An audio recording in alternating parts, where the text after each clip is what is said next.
Hello, everyone. I am James the Novelist, and this is the LitJames Podcast where we discuss books and writers of African origin. For our special episode today, we shall be discussing The Tiny Things Are Heavier, written by Ifesinachi Okonkwo. The Tiny Things Are Heavier has been voted one of the best books of the year by Vogue, by Bazaar, and also by Forbes magazine. Joining me today to discuss this really special book is Ifesinachi Okonkwo herself.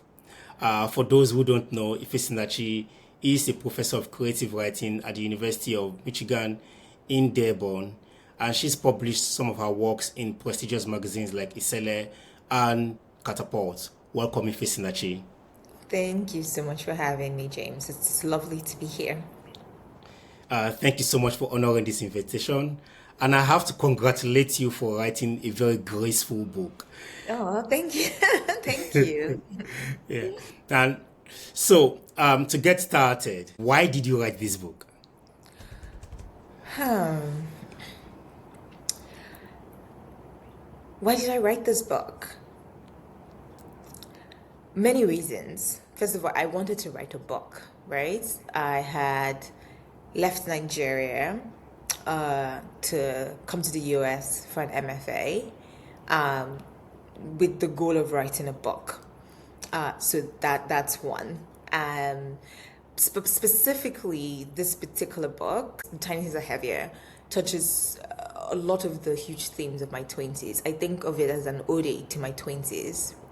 And a lot of the trajectory of the emotional trajectory, not the sort of concrete plot trajectory, are also my trajectory, right? I think one of the things I wanted to do with this book, and I was thinking about really deeply, is that the sense of migration is a continuous thing, right? Mm-hmm. I think there's this idea of, oh, you've left and then you're in this new place, when it's really, there's no completely leaving home, right? And there's no completely being where you are. It's kind of dual reality when you migrate, at least at that age, and for many young Nigerians. So that tension is something that I wanted to navigate, because there was also a tension in my own life. I started thinking about this book really deeply around the ENDSARS protests, after the ENDSARS protests, yes, which,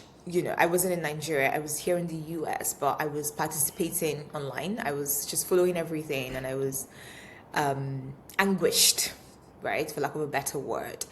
And I was just thinking about how, Nigeria can just kill people's dreams, really. Yeah. And how it's a country that makes people cruel. Like the structural challenges, the hardships. Yeah. I was thinking about how it affects people's ability to be with each other, to love, to be honest. There's a lot of that internalizing the failures that are not one's failures, but it's failure of a larger structure. So I wanted to dramatize that with my character, with my character's family. And also I think that cyclical nature of violence, where it's like, it was done to me, so I'll do it to another person, not even knowing, because I think some people are like, oh, what doesn't kill you makes you stronger. No, sometimes it fucks you up so badly. And then you go fuck somebody else up, right? So I wanted to bring up, it's just so many things I was thinking about. And it just, I think, encapsulates everything I was thinking about then. It's like a time capsule for me. I think whoever said what doesn't kill you only makes you stronger never encountered Nigerian politicians. Listen, I still have, I've lived in the US for 8 years. I still cannot watch TV without a low buzzing anxiety that the power will go off. And it usually comes to me when I'm really enjoying what's happening, and I'm like, but then there's a part, that voice comes in and it's like, huh. It just comes in, and just, even when you're not there, there's a kind of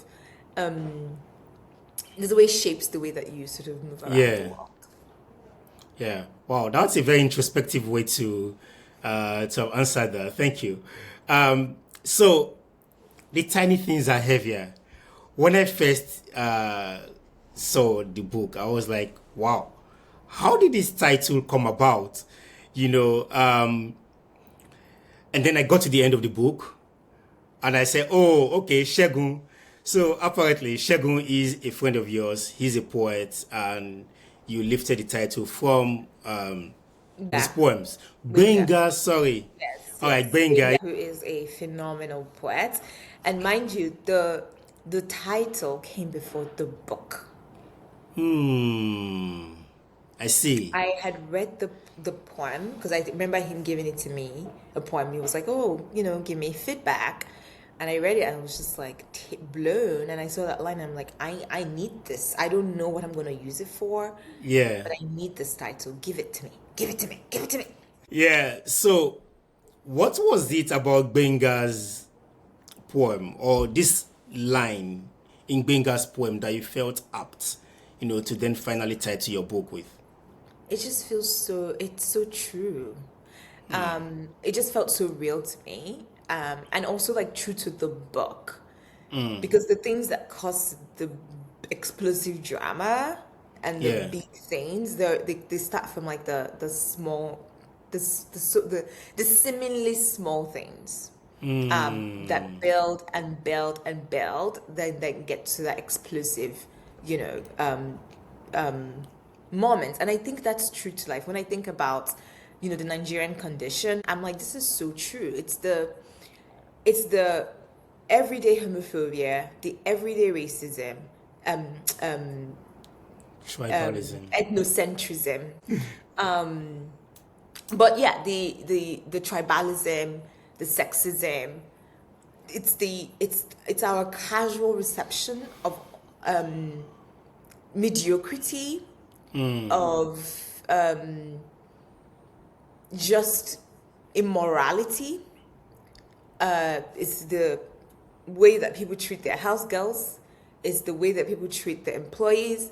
It's the way that people treat children, treat the poor. Just the casual, all those little things that we take for granted is what then constitutes this big thing, right? And we see it play out not just in Nigeria, but all over the world. People are like, oh, the system. Who is the system? The system is not something that is just... The system is all of us. Yeah. It's all of our daily decisions, all of the things that we choose to accept and things that we choose to not accept. And so that complicity is something that I was very, very, very interested in exploring, because I think people have this tendency to absolve themselves of their complicity in the structures of the place around them. And I wanted to, and I thought that title encapsulated it, and I used Somi to show that, like, what happens when you don't deal with your grief, what happens when you don't deal with your insecurity, what happens when you don't speak up, what happens when you protect people from the consequences of their actions, all of those small things. They have influence. Basically how small things snowball into cancers. Yes. Yeah. I see. All right, so let's get into the book itself. I love the covers. Okay, I'll ask you later whose picture this is, but it's mine. It's not mine. It's not mine. Like people have said it's mine. I'm like, we don't even look, you know what? Thanks for the compliment. Yeah. But I don't even look like this girl. But yeah. Okay, cool. In the fewest words possible, what is the plot of this book? So the tiny things I have here follows Somi, a young Nigerian woman who comes to the US for grad school a few weeks after her brother Mezie attempts suicide. In this new place, she's trying to navigate the new institution, she's been accepted into the changes, the cultural shocks, while also dealing with the guilt of leaving her brother behind. And she wants to run away from this feeling, and so she starts to date. She dates her roommate, also a Nigerian student who's an immigrant, and she dates Brian, a biracial, a man whose mother is white and whose father is Nigerian. She's caught up in the web of this, which functions as a catalyst for her emotional wounds. Eventually, she does end up with Brian, and they go back to Nigeria. Somi wants to connect with her brother, reconcile with him, and Brian wants to find his father, who he's never met. And something shocking and unexpected happens in Lagos, and he forces both Brian and Somi to confront their wounds. So, ultimately, it's a book about young people trying to find themselves. It's a book about the concrete ways that structural injustices shape people's relationship to themselves and to each other. I see. Oh, that's a wonderful way to put it, to put the plot of the book. So, plot sorted, characters. It's interesting that you call it Somi, and I was calling it Somi all through. So Somi, then there's Bayo, there's Brian, who you've mentioned. There's Amara, the bestie, I think. Then there's Mezier, the brother. Chiso, Mezier's half on and off girlfriend. Nia and Kayla.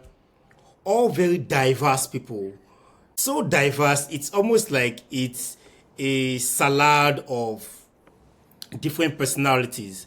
So I want to talk about which of these characters do you think was easiest or most difficult for you to write about? And also, how much of Somi is in Ifesinachi and vice versa? Easiest to write, I would say, was Somi's dad. Yeah, because he didn't do much. Yeah. Hardest to write, Mizi. Yes. Mizi was hardest to write. Most fun to write was Bayo. I liked him, even though, I enjoyed writing him. The other question was, how much of Ifesinachi is Somi? 0. Okay. That's not true. How much of, I think that, like I said, we do share a lot of similarities in terms of bio, right? Nigerians and, coming to the US, just strong allegiance to family. But we differ. And there are also some things I admire about her, right? She's trying, she's failing really hard, but she's trying. She would try. That's one thing about her. And also that's one thing about me. Like, I'm going to try. But also things like just being confused, at least at that age, right? Confused about who I was outside of, like external validation or thought or definitions of me. So that's something I really struggled with, because I think I was just paying too much attention to other people's idea of who I was or who I should be, and I wasn't owning my voice, owning my journey, just devaluing my own my worth, basically. And I think that's very evident in Somi's trajectory, and that's one of the reasons I wanted to write it. I see. Yeah. I see. So, in other words, you followed the maxim, write what you know. Basically. Yes, I think it's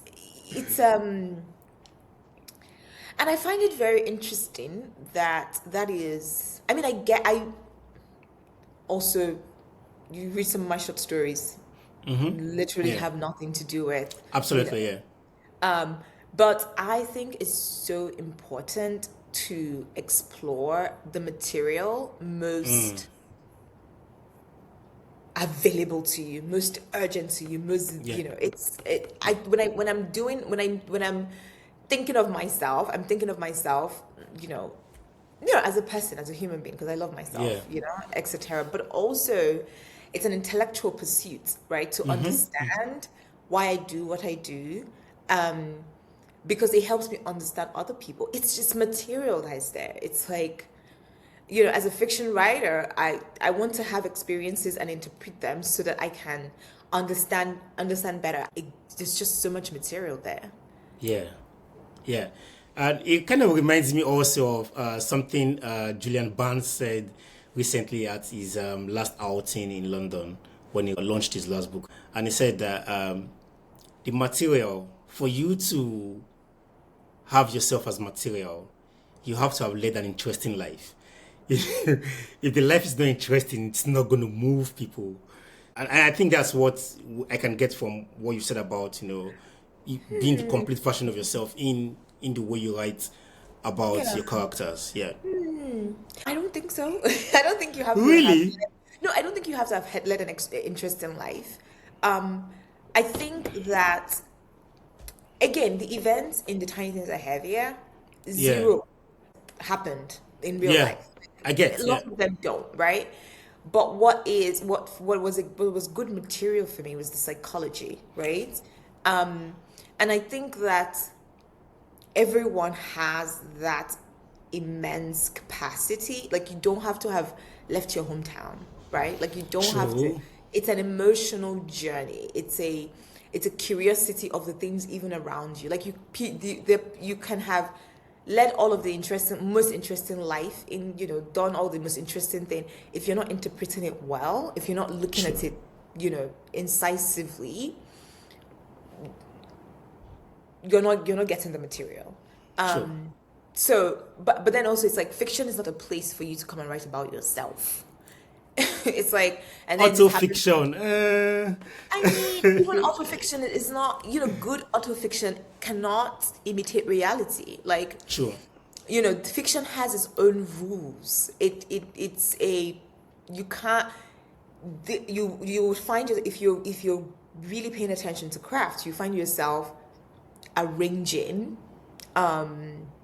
rearranging what happened, for instance, putting the conflict somewhere else, because, like, reality doesn't, it's very chaotic, and it's, fiction, there's a constraint to fiction, there is its own intelligence. So at least if you're writing it well, you're changing stuff, you're paying allegiance to story, to how it moves the reader, to pacing, to things like that.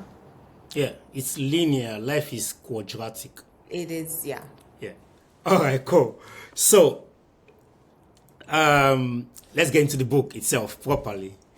So, when I first opened the book, I was astounded by the opening paragraph.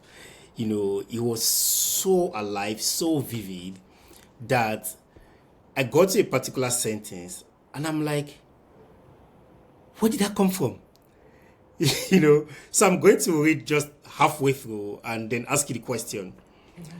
So about her now are people walking slowly, clasping passport booklets, sandwich bags, phones, their luggage skidding behind them. Nothing like the mad crowd at the airport in Chicago where she had first landed. Now this is the part that I love. That avalanche of people sweeping past with speed. It takes cosmopolitan sheen to them.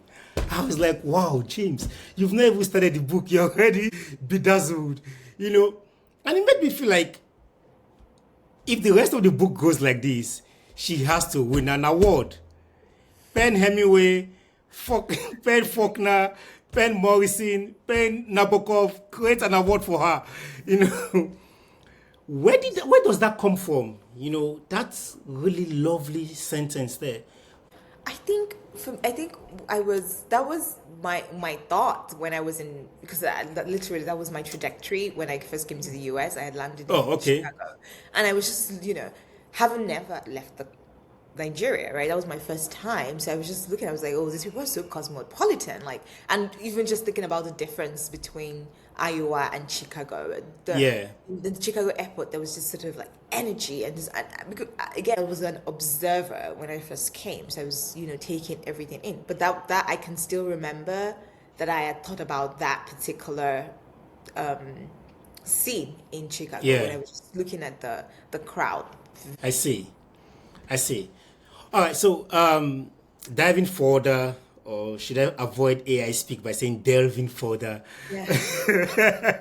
So diving further into the book, there's a reckoning sort of by Somi when she's thinking about bio, and how she thinks back in Nigeria, bio might not be able to, approach her, for a relationship, probably would fancy her, but probably might not have the temerity, to approach her for a relationship.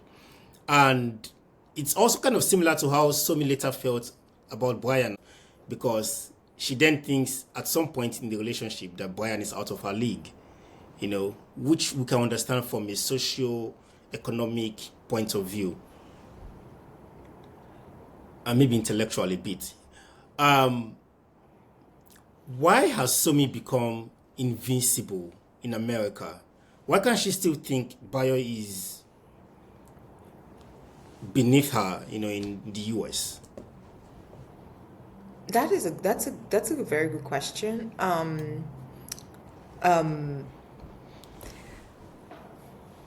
In terms of because again, this book is very concerned with class and power, especially how it shows up in intimate spaces. So, and I think she was also invisible in Nigeria as a person, but not invisible as a woman and an object to be desired. Okay. Yes. So in that sort of scenario, I remember writing the paragraph. It's like bio would see her as somebody with a richer man, right? Like quite likely, yeah.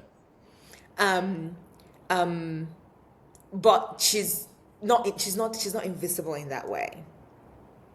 Again, when in America, she's not visible in that way, right? As a black woman. Okay.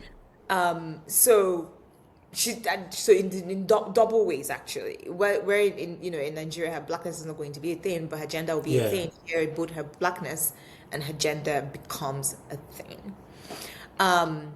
So her severe then feeling of invisibility, but as a woman and as a human being, with Brian, is her response to America's social strata. That's a very good way to put it. That makes sense then.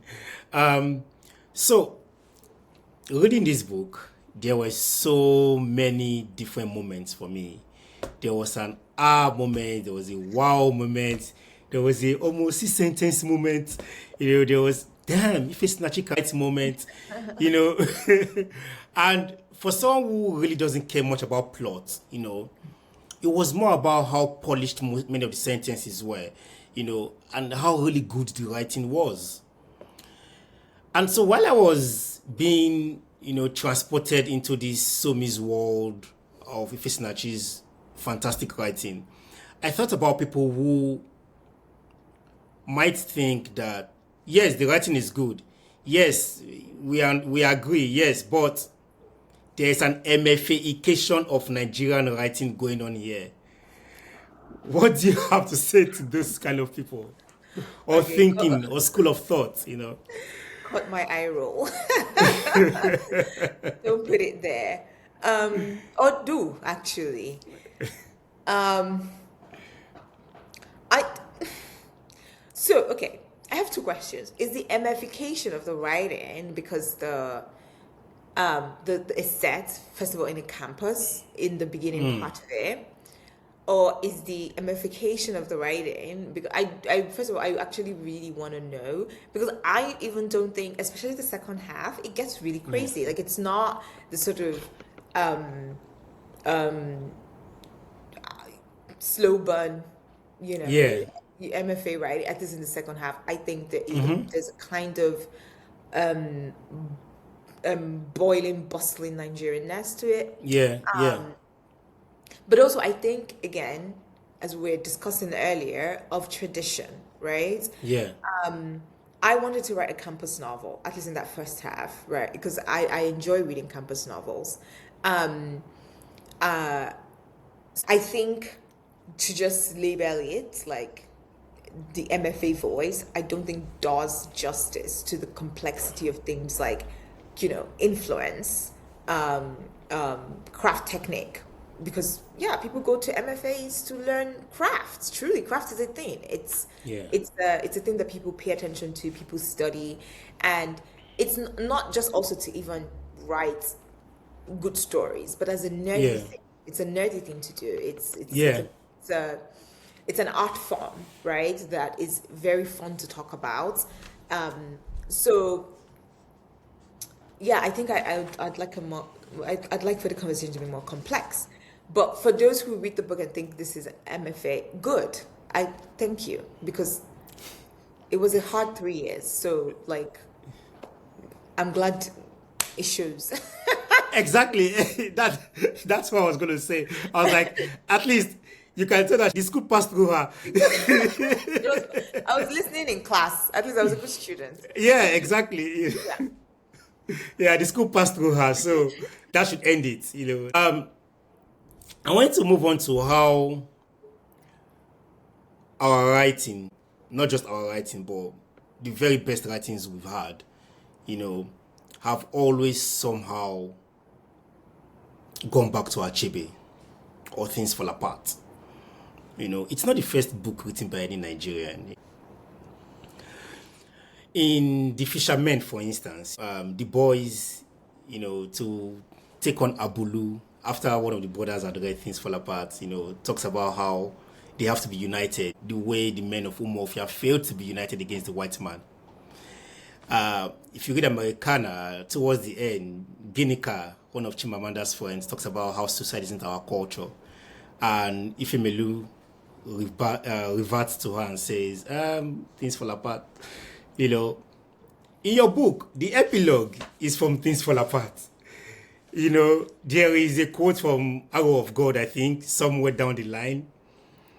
Later on in the book, Benita's father, who introduced Somi to Things Fall Apart and talked about Okonkwo as if he was a real person, is also mentioned.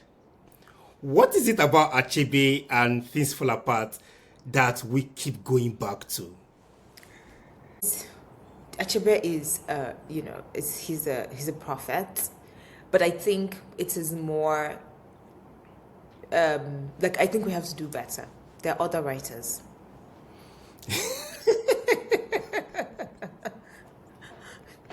I don't have any defense for myself. It's that canonization, impulse, right? Where it's just it's an easy reference. Nobody can deny Achebe's just genius, importance. Yeah. But there are other writers, so we can, it's nothing but a tradition, like following in the tradition, right? And I think that we can have more ruptures in that, so that we bring into we canonize other writers, right? Who are not Achebe, or Shoinka, there are other writers of that time who are equally as brilliant, I think. So I'm admonishing myself. Fair enough. Somewhere in page 50 of this book, I think it was on Christmas Day, I'm not sure, but Somi asks Bayo why he's in the US, and I think he says something in the line of to live my best life. And it sort of made me pause because, I mean, Bayo was brilliant. He was brilliant enough to get, a master's degrees, maybe plus or minus scholarship, I don't know, to the US. He ends up in Google. So, brilliant guy. But he couldn't live his best life in Nigeria. And it kind of made me think about myself as well. I'm a doctor. In Nigeria, I wasn't particularly poor by Nigerian standards. I was okay. If I had remained, I probably would have been a consultant in plastic surgery or something, and I would be happy. But would I have been living my best life? It's 50-50. So what I wanted to ask was, even though we live our best lives abroad, can we really be ourselves in a country that isn't ours? I don't think you can. I mean, I think life's, and you have to make the best of what you have. So I do think that you can create a great life for yourself anywhere. And I think that's one of the things that I, working through this book, made me arrive at, because I was dangerously nostalgic. What I then learned was cruel nostalgia, where you live in the past instead of the present, and what so I do think that it's difficult, but it's possible. But I don't think it's fair, right, that, a lot of young Nigerians have to choose between progressing economically, because a lot of the migration is economic migration, right? Yeah. Choose between economic migration and a sense of being whole, truly, because there is a lot that is, there's a lot that happens with migration, right? Like, you're leaving your family, you're leaving, the place that you grew up in. Like, there's a sense of, when you've lived in a place for 20, 30 years. Yeah. The things that you understand, the cues that like the things that don't have to be explained to you. There's biological reaction there. And then you have to come to a new place where you have to relearn, many things, right? There's a regression that happens, and you have to relearn many things. And then also just to come back to real brutal data of, like, just being a Nigerian immigrant anywhere in the Western world, anywhere in the world, is very difficult, right? Like, we have with the visa rules, right? Like, so you have the mobility is very, very difficult. The impact of that, right? It's a spiritual impact, and it's like you lose, like, things, wedding anniversaries, your niece's birthdays, funerals. Those things actually make us human, all in the pursuit of this thing. But then, of course, if you try and you pay attention and you mourn the loss and you try to, like, make do, of course, it can be fruitful, but it is very, very difficult. There's a spiritual dislocation that happens. And then also, when you even come to, like, practical things, like you're in countries that again, with the rise of the anti-immigration sentiments, the structural ways that you are then disenfranchised, right? The grants that you cannot get, the awards that you cannot get, the resources that you cannot get. There is already an automatic inbuilt marginalization of your existence for the very reason that you're from where you're from, Yeah. And all of these things don't announce themselves in one day, right? They compete. But no, yeah, I think, like, mental illness is a big thing amongst immigrants. The loneliness, the isolation, the marginalization, the feeling of, I have to work extra hard, the insecurity. So yeah, it's a bias to live his best life, again, because in Nigeria, all of the things I just described is better than being in Nigeria, where you feel constantly and there's a place in the book where it's like you feel the slap above your head. Like you just feel like you cannot, if you try to, it's going to hit you right back. Yeah. It is there. It's not a artificial or like metaphorical thing. It's very, very real, especially when you're of a particular socioeconomic background. Yeah. Try all you can. There's that slab above your head. You cannot go above. But there is this sense that you can if you change your geographical location. Yeah. I mean, geography is destiny, isn't it? It is. Basically. I think when you migrate to the West, you're going to you realize how much how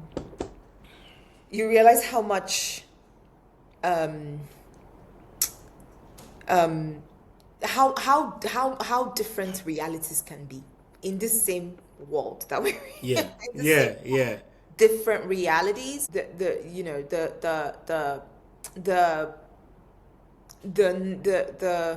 normalization of things that should not be normal. The normalization of things that should not be normal. Yeah. Wow, that was extensive. Thank you. So I want to talk about Somi's, should I say, dual plying of her affections. So at some point in the novel, we see her leading by your own, sort of, while being with Brian, and this is behavior that is typically attributed to men, Nigerian men, Yoruba demons, basically, which Bayo happens not to be in this book. Yeah. Is this women leading in men's area, or is this, or how do they say it on Twitter, or is this basically just something that we don't talk often enough about women doing? So first of all, I wanted to. Somi's a bad girl, right? She's badly behaved. Like she needs to get there, and I really wanted to write that. I wanted to write about a young Nigerian African woman who is badly behaved, because I think that there is, I know that we suffer, right? Like, the suffering. But it's also just like there is a lack of agency when the story is only often about how, they're mistreated and there's no sort of agency. When I know very, deliciously wicked Nigerian women. Igbo women. Yeah, rightfully so. I support women's rights and women's wrongs. But also it's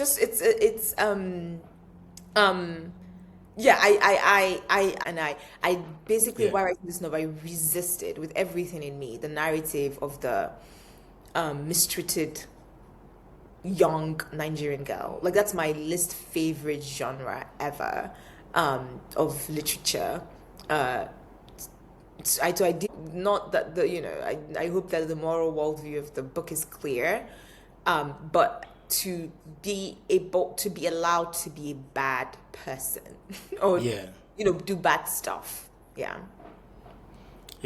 Okay, so women succeeding in men's field, not so much of it. That is, I felt so bad for Bayo, but like, Somi is just, she's a... Well, then he unleashed his demon eventually anyway, so... Yeah, he also was a bad boy, so... Yeah, expected. Lagos boy. Like I loved writing, like, their section, and I hate spoil it, but I liked what they shared, like that sort of closeness and familiarity and friendship. Yeah, I agree. So I want to talk about the triad of plot, character, and sentences. In this book, the plot is in sync from beginning to end. Even in the middle where there's a bit of divergence, the plot is still in sync. The characters are murderously alive. On every page of the book, it's almost like you can see them acting out, what's going on, especially in the second part of the book. And yet, the sentences, the writing itself doesn't lag, and it's not lax, How do you achieve all three things at the same time? Thank you. I want to take that and put it as a blob at the back of the book. Thank you. I mean, I feel like, there was a lot of revising that went into the book. It's that way. I'm not going to be like, oh, I just woke up and I just, it's just, I'm so like the genius is flowing. No, it's a lot of like paying attention. I love sentences. I read 4 sentences, and when I say sentences, what I mean is like a kind of perspective on the world, like kind of, elegance. And when I enter into a character's head, right? Yeah. I just want to see things from their POV and try to write it like that as much as possible. Mm-hmm. So I think it's just paying attention to my character's perspective, and also just not rewriting the sentence until I like it. Basically, it makes the process take longer, but it makes it makes me feel at the end of like every writing session like fulfilled. Like that's what makes me feel like gives me a high, and then I can go about my day just feeling great. But that's what I can say about it. It's just really just sitting down and revising and just being happy with it on a sentence by sentence level. And just also embodying the character, like seeing things from their perspective, and then allowing them to act on the page. Like I try to release control as much as possible. And then let them be alive. But also, I think most importantly, with this book, I was laughing a lot. Like I tried to be amused. Yeah. As much as I can. I was just interesting that you talk about rewriting many times.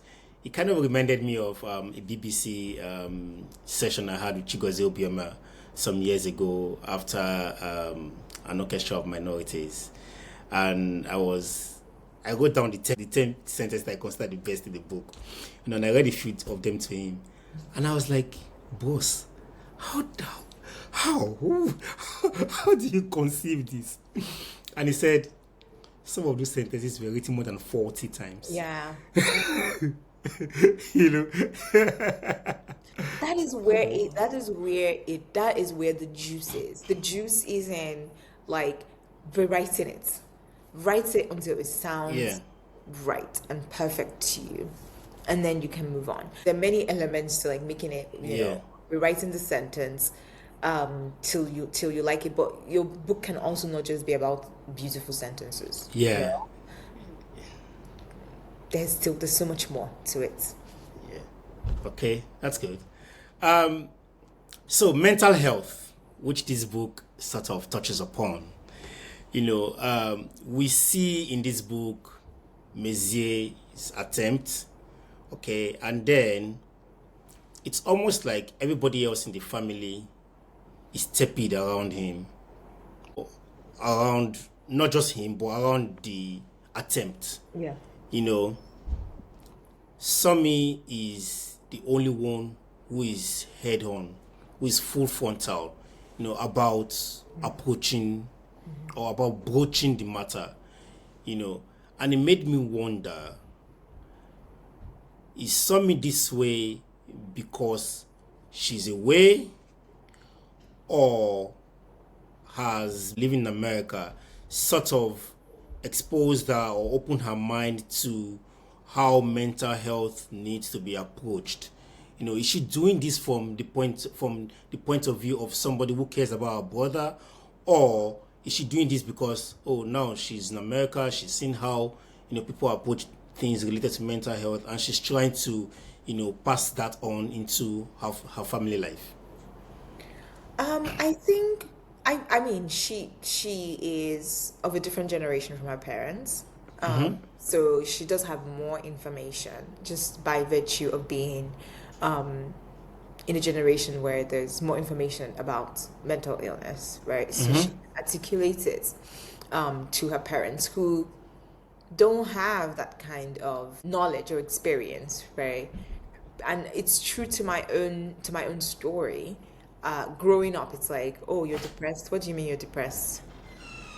Oh, you have anxiety. What do you mean you have anxiety? Yeah. Go to church. Let's pray for you. So those are the kinds of rhetoric around mental illness that I grew up with, which is fascinating for a country like Nigeria, where I think mental illness is prevalent. Yeah. Even like the way we talk about mental illness, the way we approach mental illness is like a thing that is unnatural, sent from hellfire. It must be prayed against, and it's generational. Like now, it's much different. Now there's more conversation around mental illness. But growing up, I knew many people who were mentally ill in my family, and it was like, oh, they're possessed by some spirit, or because they did something in the past or in the present, or it just never was something that makes sense. And it's a great tragedy when I think about it, because there were a lot of people who could have gotten good help. Yeah. I think it's there's a way Shodem can put it in one of their songs. He said the whole country is suffering from post-traumatic stress. Yes, yes, I really believe that. I really believe that. I think that, again, when I say normalize things that shouldn't be normal, like we've normalized survival, and also because when you begin to talk about the thing, right? Like when you begin to say, oh, okay, my nervous system is damaged because I'm in survival mode. Okay, when you finish talking about it, what would then happen? You know what I mean? Like there's a kind of it's like I think people avoid the reality of the thing because when you talk about it, then you have to do something about it, and so it's so difficult to do anything about it because of the way that Nigeria is structured. Yeah, I think a lot more Nigerians need to be on sertraline actually. Well. And come on, my own, like, bring chamomile, lemon, and drink tea because it's hard. Yeah, it is. So still on Messier, or rather, driving from mental health to Messier. He goes to Europe. He comes back, and there is a kind of protection that he gets from the mom and maybe the dad too, but he's shielded despite having messed up, And in fact, it's not just shielded, he's also made to live a life that he may not be able to sustain. The kind of things that he gets, comfort that he gets from the mom and the family.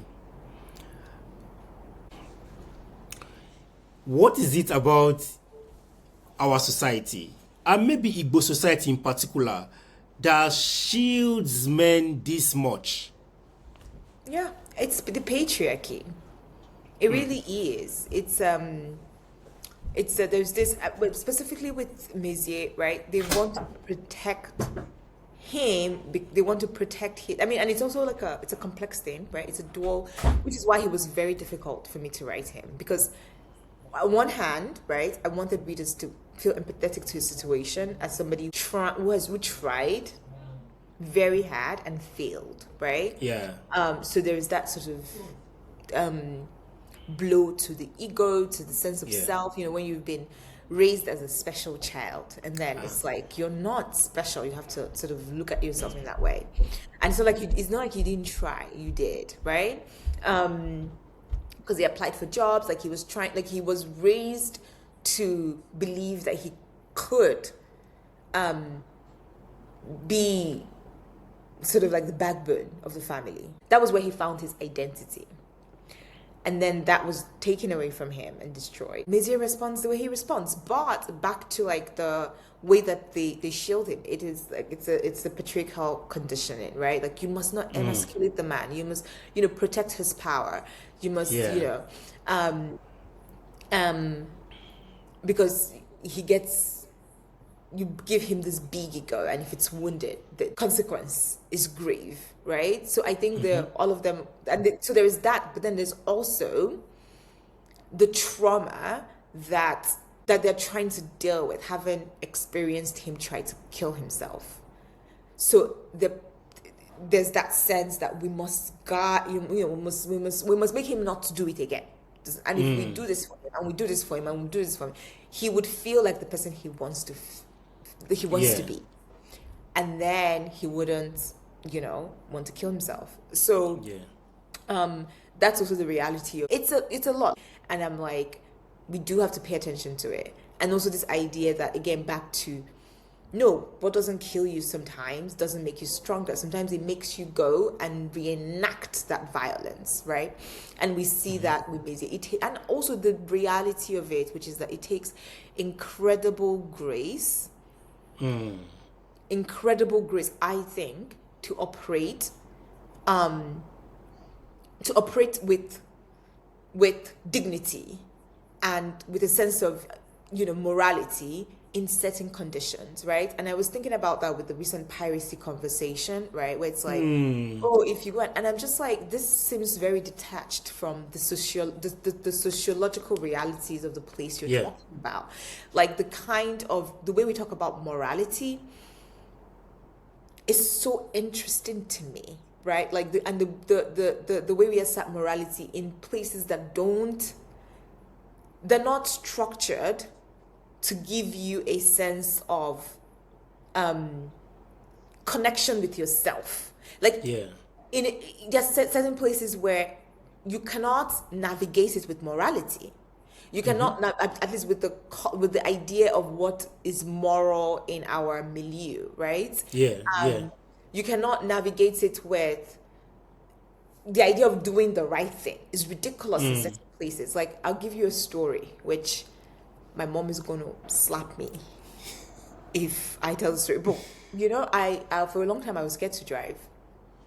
So when I went back to Lagos, I think in 2023, 2024, anyway, sometime, not too... Sometime post-COVID. Yeah. That's a good one. So when I went back to Lagos, my mom was teaching me how to drive. Terrible teacher, by the way. Very anxious human being. Oh, don't do this. But, I really wanted to learn. And one of her rules was that I shouldn't wear the seatbelt, right, when driving.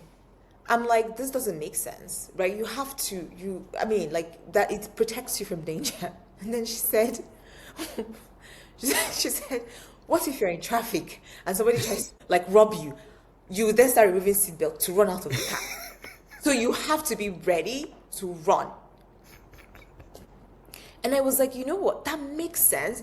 No, it's funny, but she's a businesswoman who works in a particular kind of area in Lagos where you have to be prepared, right? You can't just, the rules are different, right? Like, you can't, it makes a lot of sense that you want to be protected from accidents, but in particular places in Lagos, accidents is number maybe 8 of your problems, right?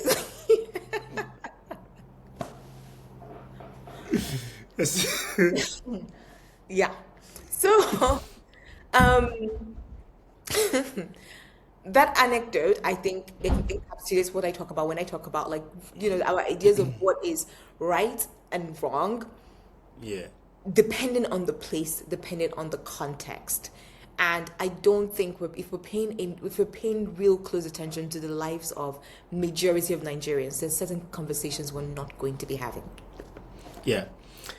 And it's interesting that you use that your mom's example, because some years ago, I used to work in a hospital in Orile, and a lot of people did not used to use the flyovers in the evenings, especially late time by 8, 9. And the only reason was because you got robbed. Yeah. And these were not gentle robbers. These were robbers that threatened to throw you from the overhead bridge if you don't release your phone. So, how do I want to die? Do I want to die by being hit by a car? Or do I want to be... Exactly. So, breaking the law by crossing the express road, but Saeed is going to collect my phone upstairs. Exactly. And then you're thinking in that context, what is moral and what is immoral, what is right and what is not right. It's like, so I listen to my mother. All right. So, this book, when I finished the part 1, I said to myself, wow, this is a literary masterpiece. To me, don't care what anybody else says. And then I got to the part 2, and still literary, clearly, definitely literary. But there's so much Kemi Adetiba and Uzoma Kapawa going on. And I'm like, is this deliberate, or did it just happen as you went ahead with the natural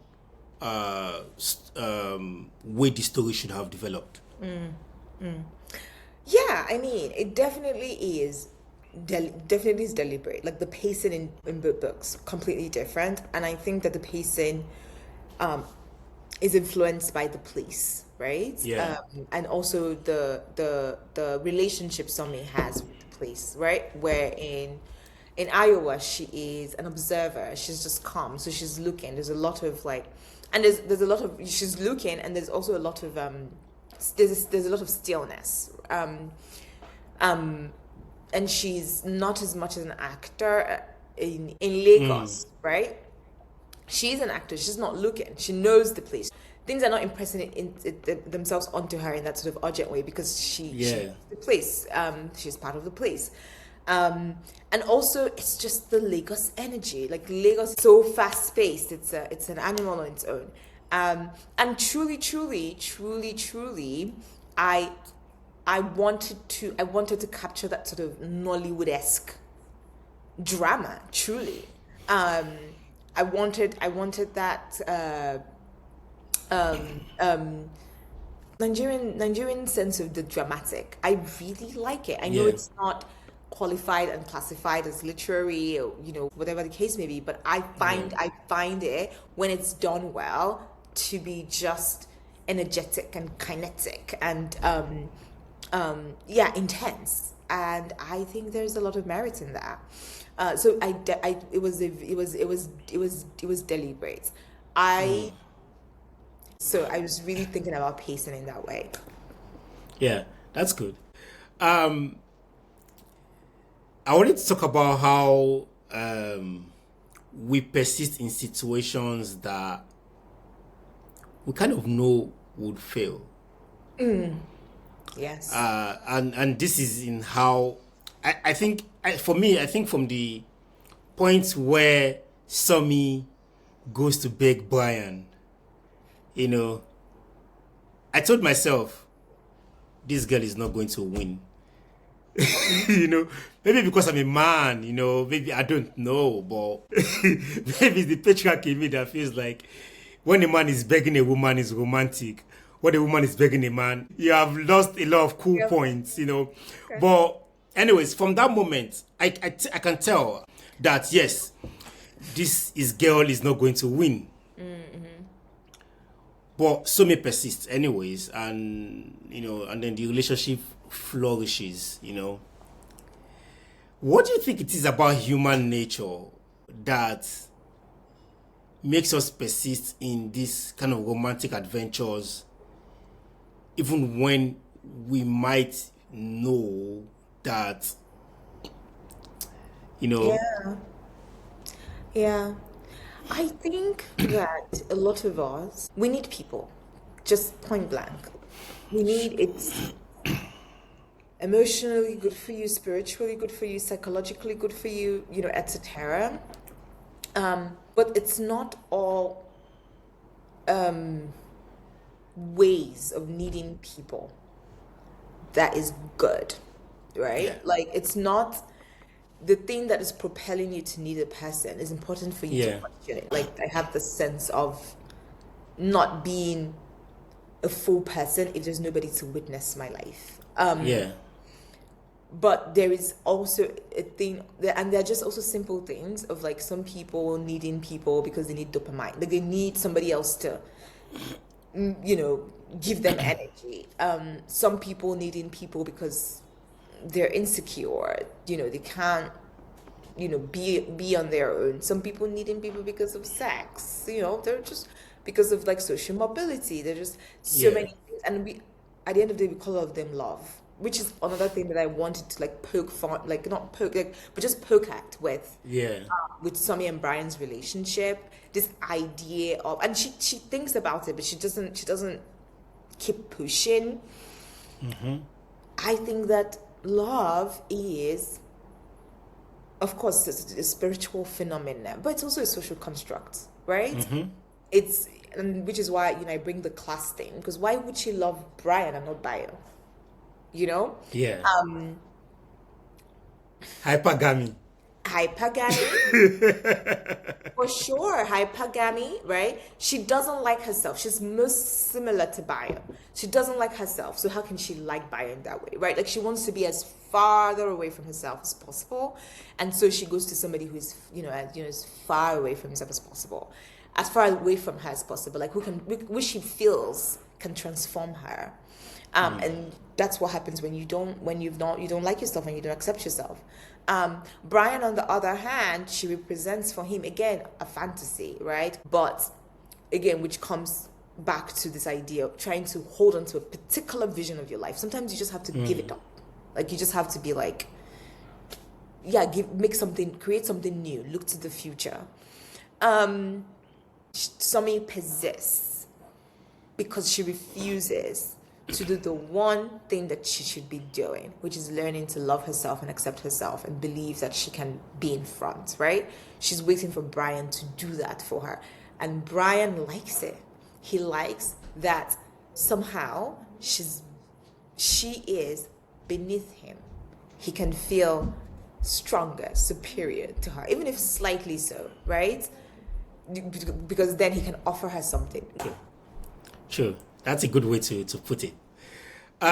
So I did not want to end this episode without talking about comparisons, So when Chimamanda burst into limelight, there was a lot of comparisons to Achebe. Finally, the torch, someone to carry the torch, for after Achebe. Then Chigozie came out, and we felt, and editors, magazines, everybody, this is the closest to Achebe since, clearly he's maybe a superior writer, but when I was going through reviews about your book, there was a lot of Chimamanda comparisons, which to the people who were saying those things or writing those things was high praise.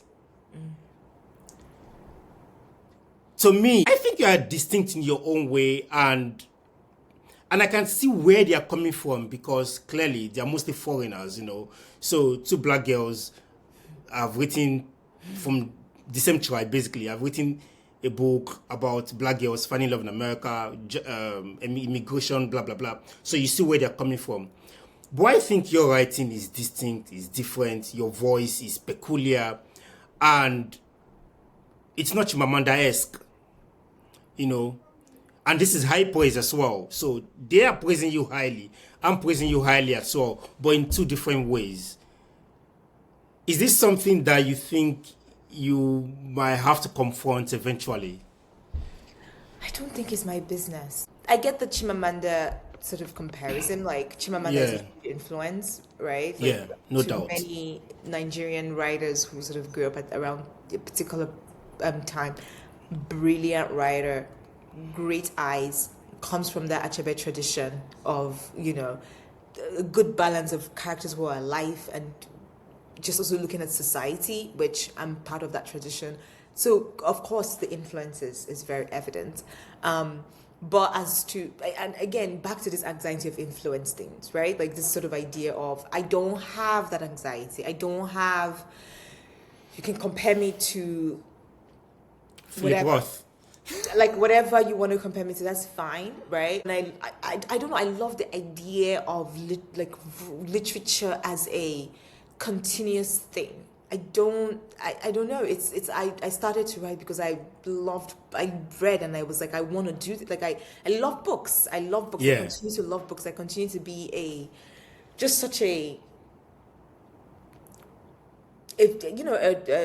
fangirl for books that I love, and I would read them and I would want to learn from them. I see myself as an extension of something larger than me. So I don't have the anxiety of influence. It's really not my business. I'm just interested in writing well. Great. Interested in writing well. And I don't think there's a better way to end this session other than emphasizing on the need to write well. Do you have any questions for me before I wrap up the episode? No, thank you so much. This was a very lovely, lovely conversation. I really enjoyed it. And thank you for paying critical attention to the book. It's not just, there's just something so delicious about Nigerians reading the book and talking about the book, and it's like, you just don't have to explain certain things. And also you don't have to